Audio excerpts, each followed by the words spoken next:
আসসালামু আলাইকুম। আজকে আমাদের বাড়িতে একটা পিকনিকের আয়োজন করা হচ্ছে। তো দেখতে পাচ্ছেন এখানে রান্নাবান্নার কাজ থেকে শুরু করে সবই করা হচ্ছে। মূলত এগুলো আমরা নিজেরাই করছি।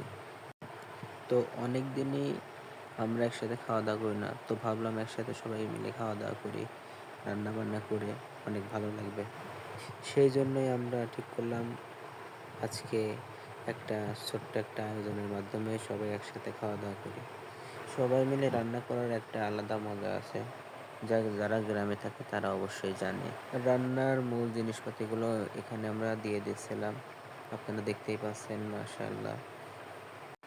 এইখানে মূলত আমরা খিচুড়ি রান্না করব এবং খিচুড়ির মধ্যে কোনো রকম গোস্ত দেব না আমরা। গোস্ত বা মাংস না দেওয়ার মূল কারণ হচ্ছে আ আমরা যারা খাবার খাই তারা অনেক বেছে, বেছে খাবার খাওয়ার চেষ্টা করি অথবা যাদের কম গোস্ত পড়ে তারা মূলত একটু অখুশি হয়ে যায়। সেজন্য আমরা মূলত গোস্ত দেব না।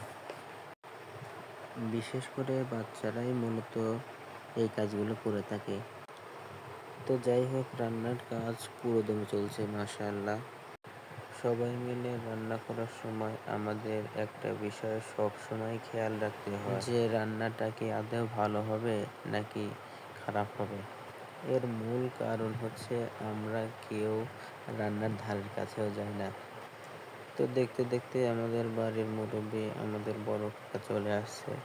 সে এখানে এসে পরিদর্শন করছে। বাড়ির সবার সাথে পিকনিক করা বা যেকোনো কিছুতে অংশগ্রহণ করার মজাই আলাদা। যারা করে তারা অবশ্যই জানে। আর যারা গ্রামে থাকে তারা অবশ্যই জানে। তো দেখতে দেখতে চালগুলো দিয়ে দেওয়া হলো। দেখা যাক কত সময়ের মধ্যে এগুলা হয়।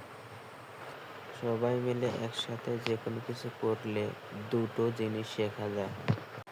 প্রথমত হলো নিজেদের ভুলগুলো বুঝতে পারা আর দ্বিতীয়ত হচ্ছে নিজেদের মধ্যে বন্ডিং সৃষ্টি করা।